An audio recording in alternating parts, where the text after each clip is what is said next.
Thank you for joining me for another Quick Hits conversation. I'm Dr. Robyn. With me today, I have Pascal Derrien, Diane Lang, and Tom Brush. And I want to ask the question, how do you combat the desire for instant gratification? Tom, can you kick us off? Sure. One of the things I think is that there's nothing wrong with instant gratification.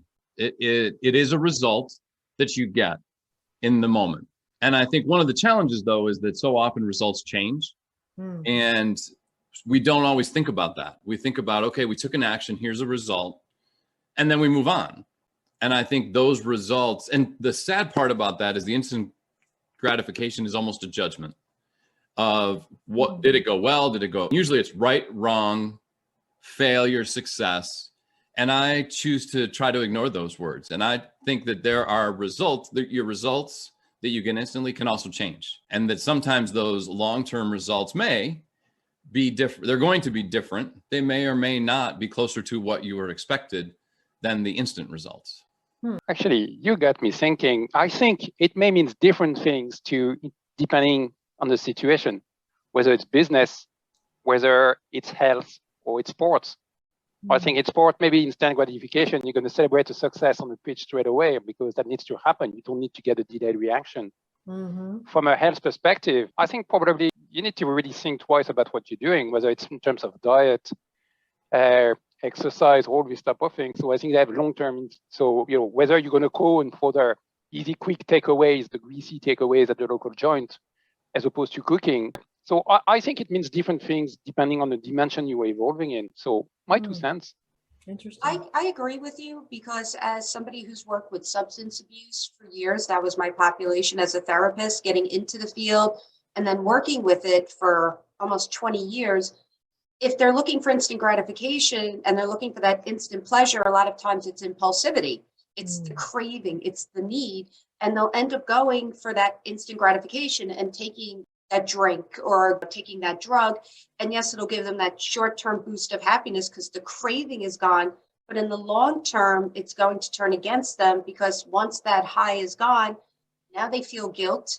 There's consequences to their actions. So maybe friends, family are no longer interested in talking with them. Maybe they lose a job, they get a DWI.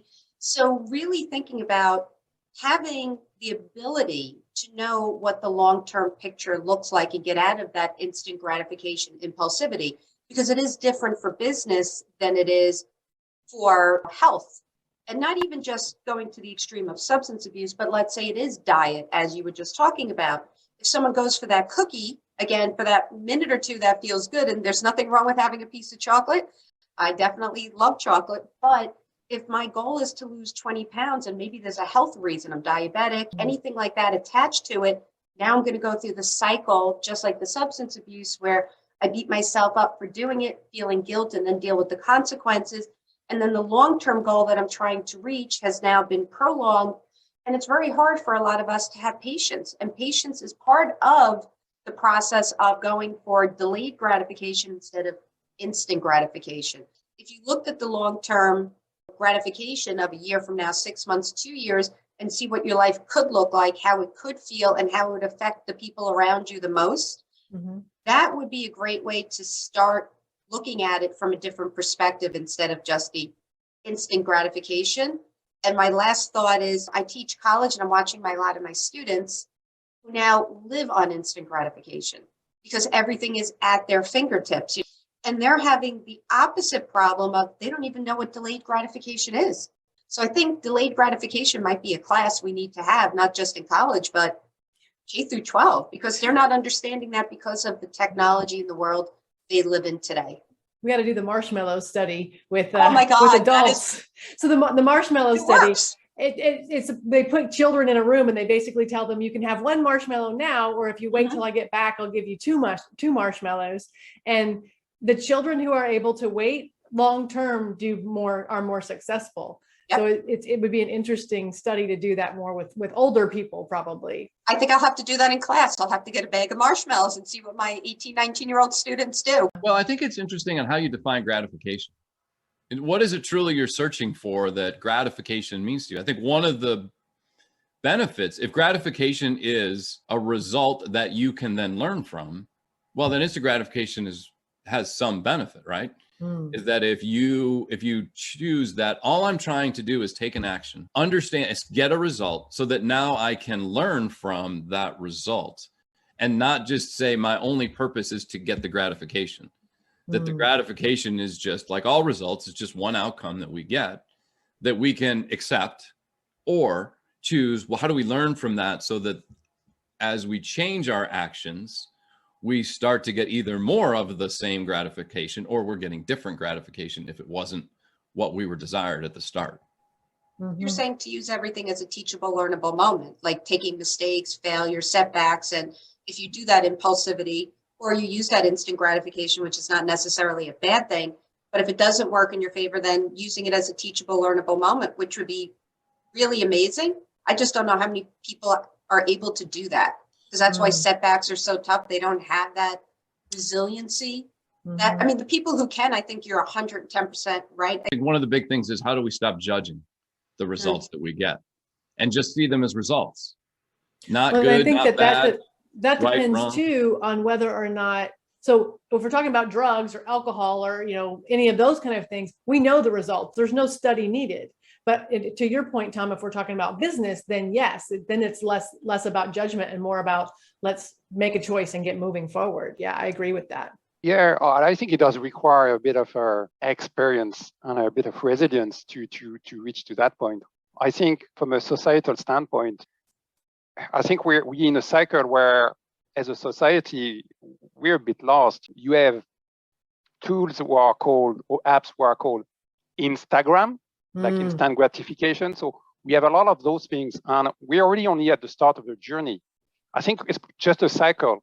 I think that it will create a lot of damage, but it's also create quite a lot of generations where setback, failure, learning process, and I'm generalizing because, you know, I have to be wary of being binary myself.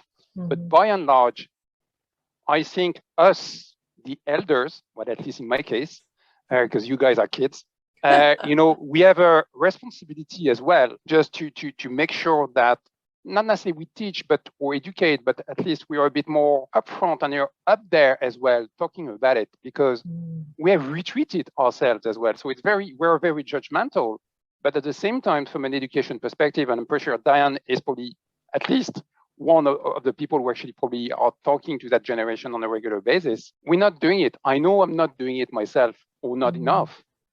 So I think the instant gratification is a kind of a complex story, but it was probably not the same 15 years ago, and it probably not be the same in 20 years. I think we're going through a cycle where we have not come to terms with what it does mean. So it's pretty difficult to reverse it as well. It's an interesting point. I didn't think about that when I suggested this topic. I just assumed that everyone would realize that there are risks to instant gratification and that there would be an interest in how do you combat it. But to your point there, Pascal, the younger generation may not recognize that there are risks to it at all. They think of it as a way of life, going along with what Pascal said, because they're raised. I have a daughter that's 19, and she's raised with that instant gratification. And you seeing it, each generation has different issues and things they've gone through, but this generation is raised on instant gratification. So do they even know if it's right or wrong? Do they even know that there is such thing as delayed gratification? It's a really interesting point. And we try to discuss it in class, and a lot of the students don't see that. They think instant gratification is great, and what is the point of waiting? But that takes away, again, a lot of that they'll ever be an expert. If they're not willing to put the work in and they're not willing to practice, then where do they get those 10,000 hours? Where do they get that expertise? Because it takes time and energy and hard work to get to that place. And I'm fearful because a lot of them don't see it or want it. And because they don't see the results. We're living in a reality world, like, you know, reality TV, Instagram, YouTube. They don't see the other part. Like, if you want to be a doctor or a therapist or a teacher or whatever you want to be, outside of being a reality star, even actors, that takes hours and hours of work, practice, effort, classes, help. And I don't think they're seeing that big picture. Not all, I don't want to generalize, because there are students who do, but a majority just see it as, let me pick up my phone, it's all there. So I wonder what it'll look like in 20 years. That will be interesting. Well, that is our 10 minutes. I'll have to cut us off there. Thank you so much for having this conversation with me. I knew it was going to be great. Delayed gratification for me. Have a great one. I'll talk to you all again soon.